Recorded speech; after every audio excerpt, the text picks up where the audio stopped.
I'm the only Palestinian American serving in Congress, Mr. Chair, and my perspective is needed here now more than ever. I will not be silenced, and I will not let you distort my words. Folks forget I'm from the city of Detroit, the most beautiful, blackest city in the country, where I learned to speak truth to power even if my voice shakes. Trying to bully or censor me won't work, because this movement for a ceasefire is much bigger than one person. It's growing every single day. There are millions of people across our country who oppose Netanyahu's extremism and are done watching our government support collective punishment and the use of white phosphorus bombs that melt flesh to the bone. They are done watching our government, Mr. Chair, supporting cutting off food, water, electricity, and medical care to millions of people with nowhere to go. Like me, Mr. Chair, they don't believe the answer to war crimes is more war crimes. The refusal of Congress and the administration to acknowledge Palestinian lives is chipping away at my soul. Over 10,000 Palestinians have been killed. Majority were children. But let me be clear. My criticism has always been of the Israeli government and Netanyahu's actions. It is important to separate people and governments, Mr. Chair. No government is beyond criticism. The idea that criticizing the government of Israel is anti-Semitic sets a very dangerous precedent, and it's being used to silence diverse voices speaking up for human rights across our nation.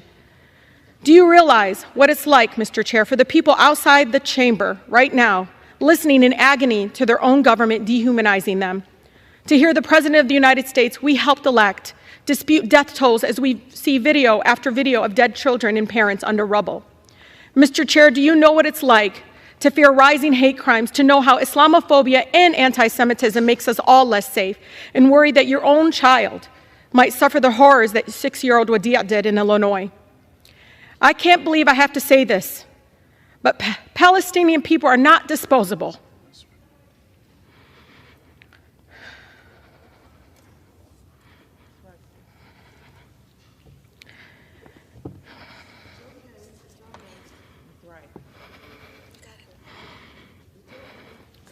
We are human beings,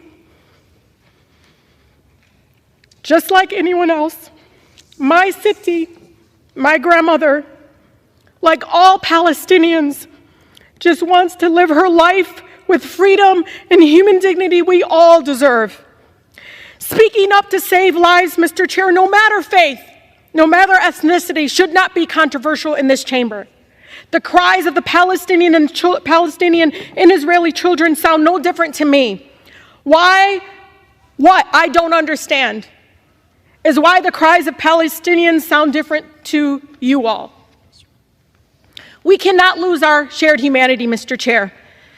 I hear the voices of advocates in Israel, in Palestine, across America, and around the world for peace.